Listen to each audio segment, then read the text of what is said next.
Bismillahirrahmanirrahim. Assalamualaikum warahmatullahi wabarakatuh. Selamat datang di Epicentrum. Kali ini saya bersama Mas Muhammad Najlul Afad. Mas Muhammad Najlul Afad, beliau menulis artikel terkait dengan pendidikan moderat kritis di komunitas santri Batang. Nah, kali ini kita akan mengupas apa saja temuan-temuan atau poin-poin dari artikel yang beliau tulis.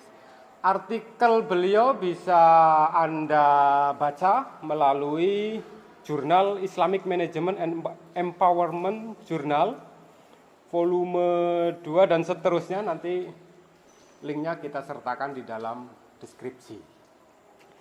Oke, Mas Afad ya. Beliau juga untuk melengkapi informasi tentang beliau adalah dosen IAIN Pekalongan di Fakultas Usuluddin Adat dan Dakwah.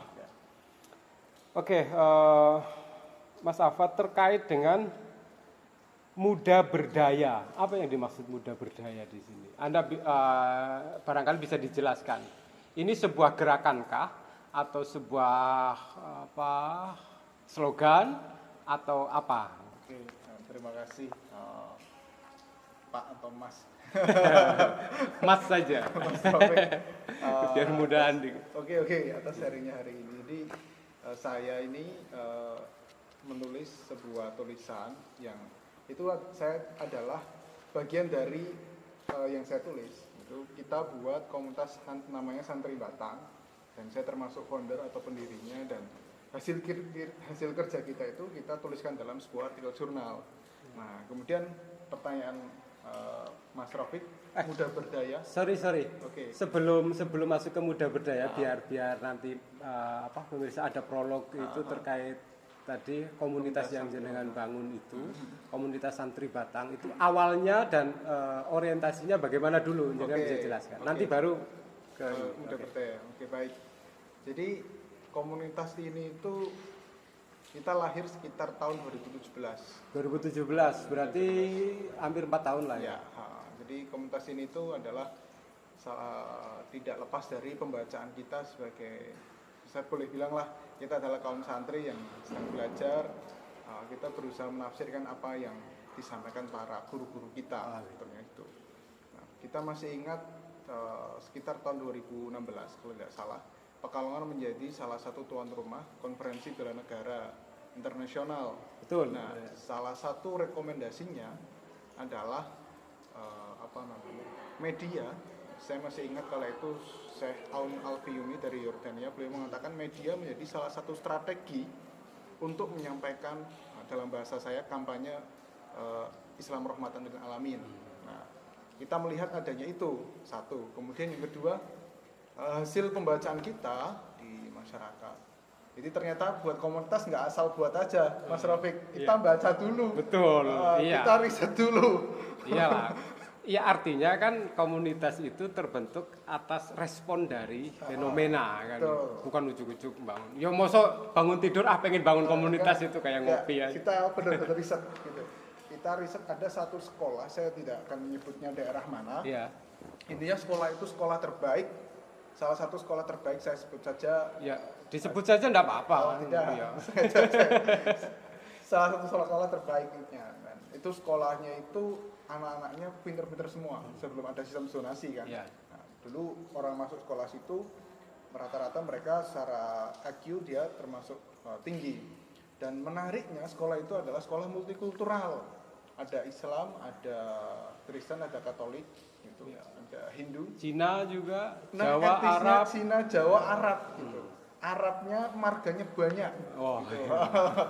Nah, kala itu di tahun 2015 saya pernah melakukan penelitian di sana. Di sana sangat menarik, keberagamannya sangat terjaga. Persatuan dan kesatuan ada di sana gitu loh. Itu miniatur Indonesia lah gitu sekolah itu. Apa hubungannya dengan keragaman yang terjadi di suatu sekolah itu, kemudian hasil konferensi yang 2016 itu tadi, kemudian muncul komunitas santri? Di tahun 2016 saya mendapatkan cerita buruk, sekali lagi saya katakan buruk. Ada satu cerita di sekolah itu yang sebelumnya keberagaman terjaga, tiba-tiba terusik. Nah, diusik oleh bagaimana gitu kan. Ada sekelompok siswa yang muslim, nah, mereka sholat di salah satu masjid. Nah, sholat itu di sana menulis daftar hadir, Mas Rafiq. Ada nama, nomor HP, asal sekolah, gitu. Dari nomor HP dibuat grup WA. Dari grup WA diisi dengan ceramah-ceramah video radikalisme. Walhasil apa? Terjadilah orang Islam nggak boleh berteman dengan orang Kristen. Cina ya Cina harus berpisah dengan Islam. Jadi mengelompok gitu ya secara parsial. Artinya mengelompok sendiri-sendiri.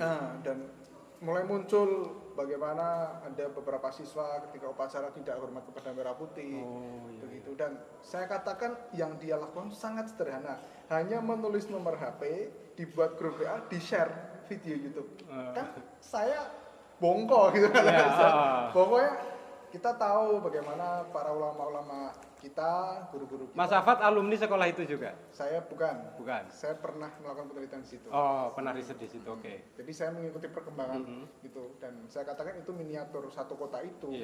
Dan itu bahaya sekali kalau ini memecah sebuah bangsa, dan disebut juga kota itu adalah kota sumbu pendek. Kemudian ada kegelisahan itu.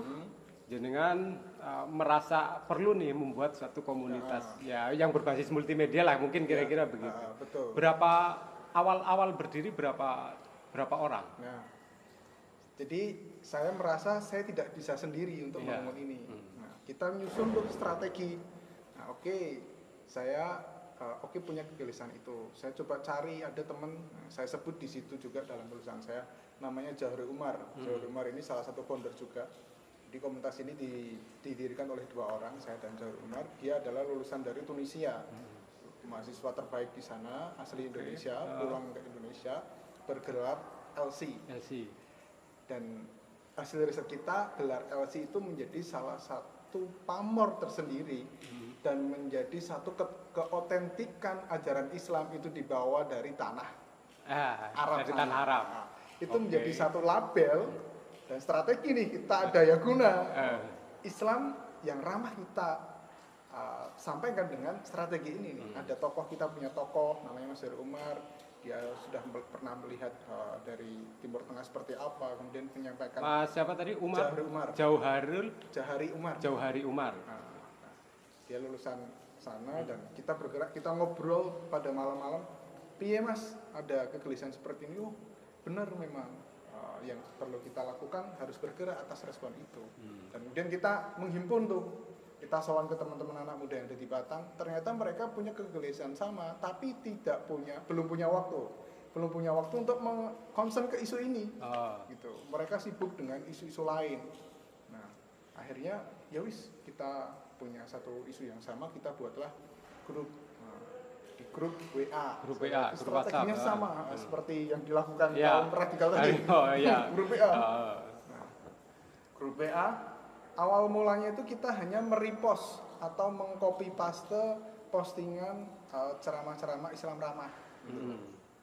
Kita kontennya nanti para pemirsa bisa nonton di Instagram kita. Berarti Mas Afat sebagai founder, tentunya sebagai admin ya di grup itu, betul. Searching juga ya media-media yang moderat gitu ya, media-media yang memilih jalur moderat itu, kemudian konten-kontennya di repost. Kita repost dulu. Kita sangat sederhana repost, kemudian kita share di Instagram dan juga status WA. Nah, awal mula kan status WA kita nggak menyangka yang nonton berapa. Awal mula 10, tambah lagi 20 sehari. Sekarang status WA saya, kalau di situ saya tulis 300 sekarang seperti ini. Setiap saya menyampaikan status di WA, minimal itu sekitar 400-an. 400. Kan itu saya. Anggota kita ada 250 di grup WA itu. Artinya 250 kali. Kita sudah seperti pengajian di depan. Barangkali nanti akan terjawab melalui bagaimana temuan Anda, temuan jenengan terkait dengan artikel yang Anda tulis. Jadi paling tidak kita sudah punya gambaran lah, apa itu komunitas santri Batang kan. Nah, masuk ke sini, jadi kan memberi judul Muda Berdaya, sebuah pendidikan moderat kritis komunitas santri Batang. Ya. Berarti apa ya? Yang dipakai adalah muda berdaya. Poin core Ya. core apa ya? Tagline lah barangkali gitu ya. Itu muda berdaya. Konteks muda berdaya yang terjadi atau konteks muda berdaya, gerakan muda berdaya di komunitas santri Batang itu berdaya yang seperti apa? Oke, thank you. Jadi anak muda itu kan dalam beberapa riset mengatakan ya agen of change, ya Ya. kan, kemudian dia kalau Ben White itu menyampaikan bahwa anak muda itu youth is third generation, dia adalah seorang penerus, Ya, kemudian begitu. kemudian dia juga berada dalam masa transisi antara menjadi dari anak-anak menjadi anak muda menjadi tua gitu kan. Yang terakhir adalah sebagai pembangkang malah ada yang mengatakan seperti itu karena dia berusaha merespon isu yang ada dan bahkan barangkali cara-caranya kurang tepat. Nah, konteks muda berdaya ini sebagai kita menyadari siapa sih komunitas kita itu anggotanya siapa aja, kaum tuakah atau kaum anak-anak. Nah, kaum muda, anak muda dan anak muda itu kita tangkap anak muda yang keren itu seperti apa sih? Nah, kita mulai nih.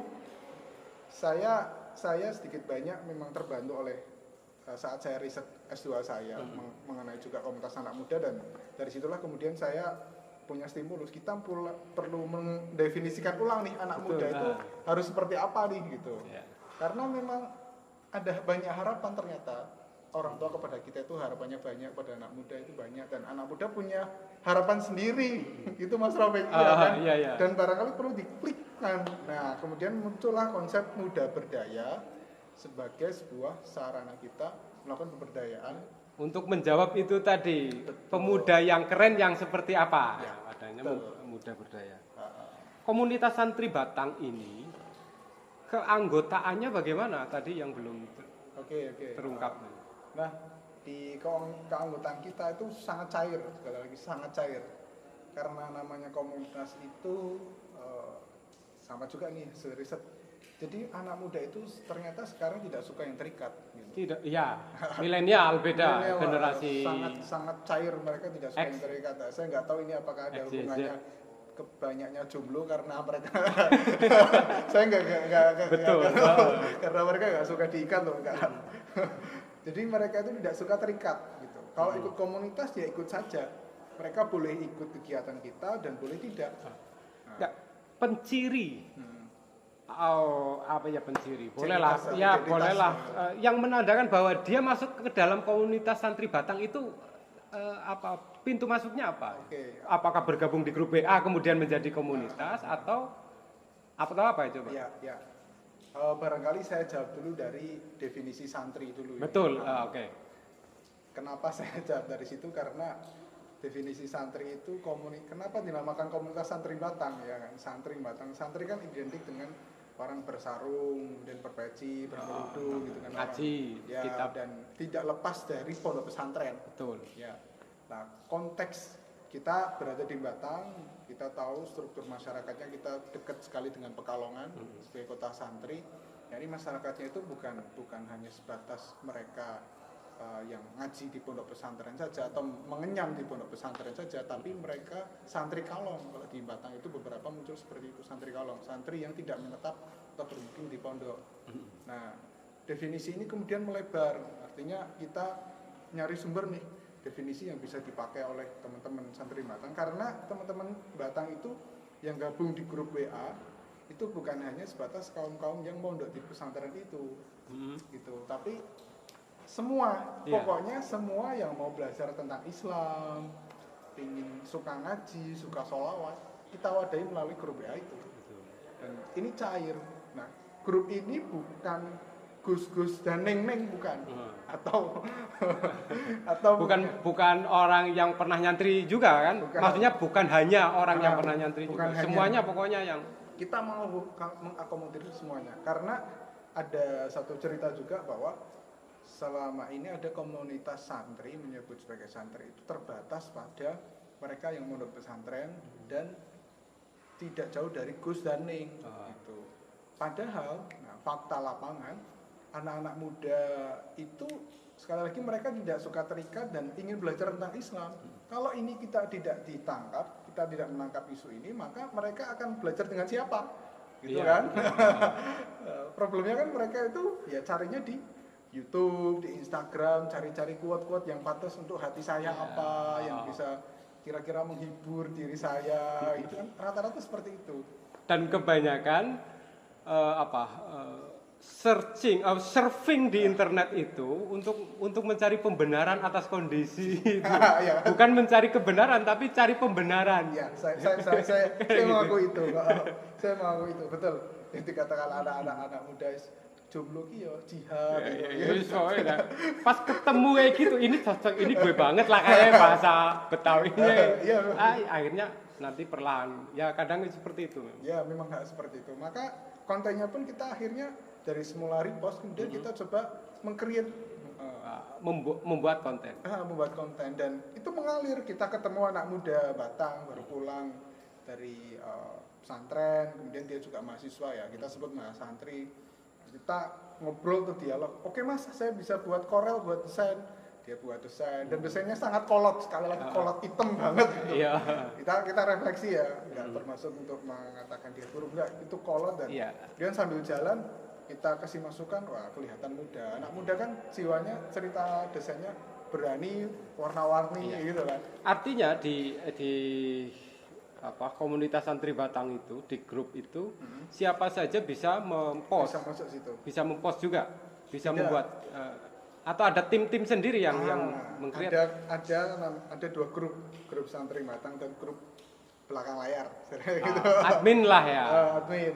Jadi kontennya diproduksi oleh admin, nanti cyber adminnya grup itu mendistribusikan ke media-media masing-masing yang dimiliki itu. Oke. Berarti kan jelas artinya konten itu terkontrol kan. Tidak semua orang bisa buat. Nanti kalau semua orang bisa buat, kepentingan sendiri-sendiri juga. Ya, betul. Nah, konten ini jenengan sebut sebagai pendidikan moderat kritis. Artinya konten yang dibuat kan ada konsepnya, ya kan? Tidak, ini menarik nih, kemudian dibuat konten di post, besok apalagi besok ini nggak nyambung. Artinya kan jenengan punya perencanaan yang matang. Kita mau mengkampanyekan tentang apa? Dimulai dari pemahaman tentang apa dulu, nanti perlahan-lahan sampai pada tataran ini. Kan kira-kira begitu. Ibaratnya ada gradasi informasi yang harus disampaikan. Nah, dari itu kemudian masuk ke dalam pendidikan moderat kritis itu. Konten-konten itu goalnya seperti apa yang ingin jenengan kampanyekan itu? Oke. Kita barangkali saya salah satu founder saja. Jadi karena kita ada 2 orang, kita punya strategi masing-masing. Betul. Kalau kita membagi itu, saya itu konsep ke pendidikan, kalau Mas Umar ke agamanya, gitu loh. Nanti saya ceritakan strateginya Mas Umar sedikit. Nah, kalau goal saya sih yang penting itu tersampaikan dulu. Tersampaikan dulu. Quote yang kita kan nyari searching dulu, buka kitab, buka beberapa ceramah kiai-kiai, kemudian kita repro gitu kan, reproduksi ulang, kemudian kita share. Ketika itu sudah tersampaikan, ya kita anggap nantinya akan ada sebuah perubahan perilaku dan gagasan. Karena sekali lagi masalah di dunia ini adalah masalah pola pikir dan itu hanya bisa diselesaikan melalui pendidikan. Itu kata Pak Rum. Betul. Nah, cara inilah, cara sederhana ini yang seperti itu. Berarti target awal yang jenengan lakukan itu adalah mempost atau men-share media konten-konten yang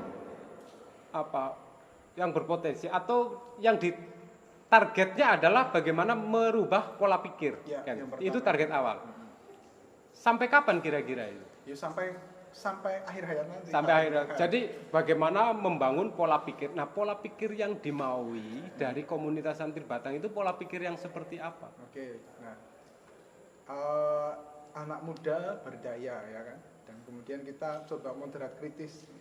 Kalau kata moderat sendiri kan apa namanya, keseimbangan, Ya, tidak tawasud, ya, tawazun. tawazun, tidak ke kanan dan ke kiri. Nah, ada konteks kata kritis di situ. Jadi mereka itu berusaha memahami suatu kondisi itu bukan semata-mata ditelan mentah-mentah saja, tapi juga dipikir ulang. Kita cari, kita apa namanya, kita telah kembali. Maka ada satu kegiatan lagi namanya kopdar aja.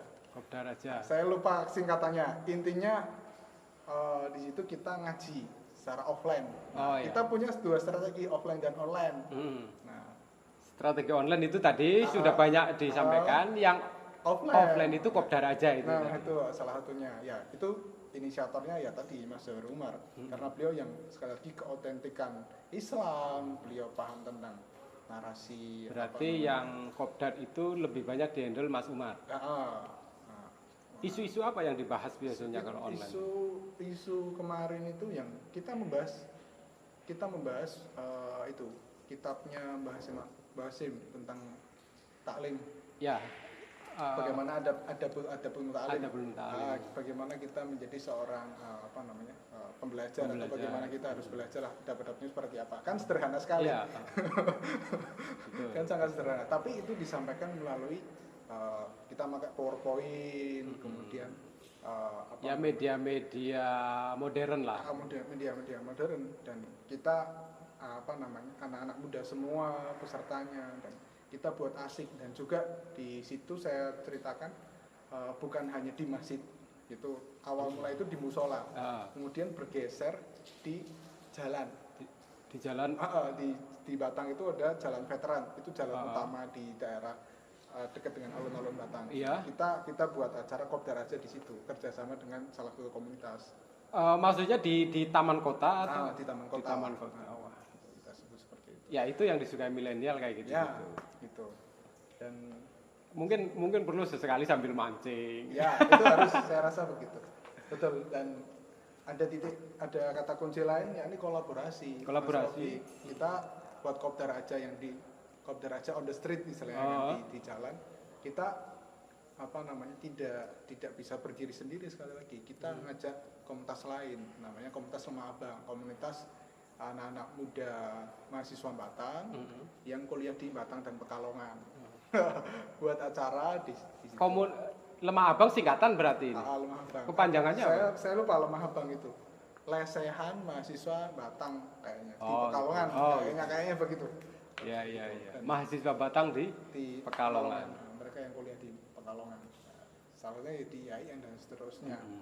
Dan strategi ini terus berkembang, Mas Rafiq. Betul. Kemudian kita buat antologi puisi Rahmatan lil Alamin. Jadi dari kopdar kolaboratif ini, salah satu kolaborasinya dengan Lemah Abang tadi. Mungkin dengan komunitas yang lain dan sebagainya, kemudian menghasilkan sebuah karya kan gitu. Strategi lain, kita buat strategi lain. Strategi lain. Dengan buat puisi. Itu kolaborasi juga. Itu kita mewadahi teman-teman santri Batang dan publik, khususnya orang-orang Batang yang pengen nulis dan bergerak di sastra, dan kita arahkan, ya bukan kita arahkan. Ya kita ada mentoring lah, ada mentoring ya. Kita tim adminnya tadi. Betul, itu kita diskusi isu apa yang bisa kita lakukan. Iya. Kita punya potensi apa? Kita punya potensi sastra tapi terpendam. Betul. Oke lah, akhirnya kita pakai strategi antologi puisi itu, dan itu menampung karya teman-teman. Nah, kita bukukan. Itu menjadi mahakarya luar biasa, dan si adminnya itu si penanggung jawab lah, atau koordinator dari antologi puisi ini itu seusia dengan saya. Dia itu dulu ketika SMA pingin kuliah sebetulnya, tapi tidak bisa kuliah ya karena ada kendala ekonomi, kemudian cita-citanya orang tua barangkali dia bekerja, tapi passion dia terkait nulis sampai sekarang masih terbina, dan dia hanya aktivis kampung. Antologi ini pernah disaukan, artinya dibaca secara pertunjukan gitu ya, mungkin bayangan saya gitu.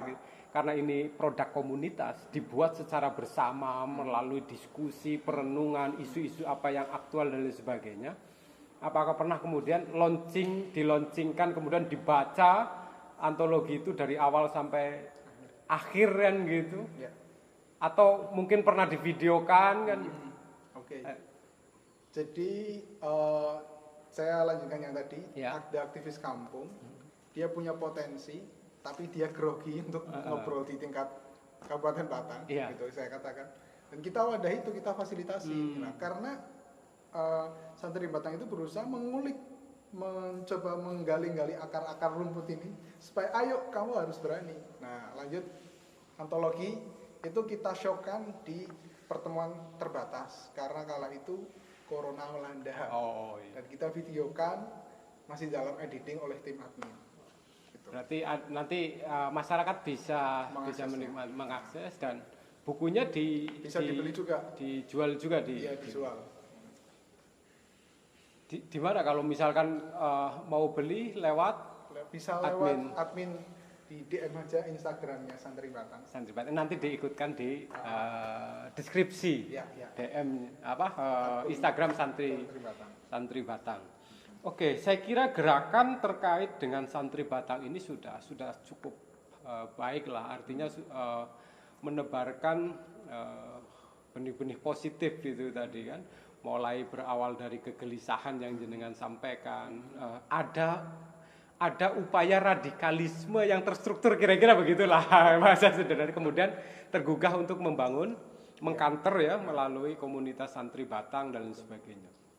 Nah, sampai pada titik ini, ke depan Santri Batang itu akan seperti apa harapan Anda? Oke, nah sekarang kita sedang proses meregenerasi. Jadi dulunya itu yang bergerak, kita sebut saja founder saya dan Jauhri Umar. Ketika seseorang menyebut Santri Batang, itu identik dengan dua orang itu. Publik akan lekat dengan dua orang itu. Mas Afat dengan Jauhri Umar. Kita berpikir itu tidak baik. Gitu. Regenerasi gagasan oke, tapi struktur juga harus loh. Itulah. Nah, kita sedang meregenerasi dengan salah satu tim kita, dan bentuknya adalah kita panggil sebagai ketua Santri Batang, dan tentu akan punya strategi yang berbeda, dan kita membebaskan dia untuk bereksperimen karena kita juga bereksperimen, kita coba-coba, awal mula hanya repost, kemudian kita coba ketemu anggota, kita buat konten baru, masih jelek, oke kita belajar lagi dan terusnya. Jadi Santri Batang menjadi satu wadah teman-teman untuk belajar, terus menjadi wadah untuk belajar bagaimana kita belajar tentang Islam dan memahami dan mengaplikasikan Islam rahmatan lil alamin itu. Dan masih terbuka ya untuk siapapun bergabung masuk ke dalam bagian gerakan positif ini di komunitas Santri Batang. Baik, terima kasih Mas Afat atas waktunya kita ngobrol-ngobrol. Jadi demikian tadi obrolan kita dengan Mas Afat terkait dengan artikelnya. Jadi beliau adalah founder komunitas Santri Batang yang menulis artikel terkait dengan Santri Batang. Artinya artikel ini bisa jadi sebagai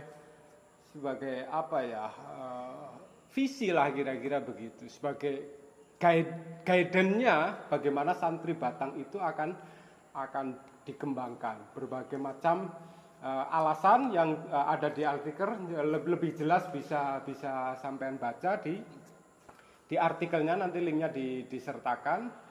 Dan mimpinya untuk membangun pemuda yang berdaya, saya kira sudah perlahan mulai memperlihatkan jalurnya kan gitu, melihat langkah. Semoga. Ya, untuk menjadi pemuda yang kritis, pemuda yang berdaya melalui tadi membuka pola pikir itu. Jadi pemuda yang berdaya itu ya yang merdeka, yang tidak terjajah. Yang terjajah itu seperti apa? Yang tidak terjajah itu seperti apa? Yang tidak terjajah ya yang merdeka secara pikiran. Kan begitu kira-kira. Karena sababul yaum rijalul ghad. Pemuda hari ini akan menjadi pemimpin di masa yang akan datang. Baik, terima kasih. Kita ketemu lagi di episode berikutnya.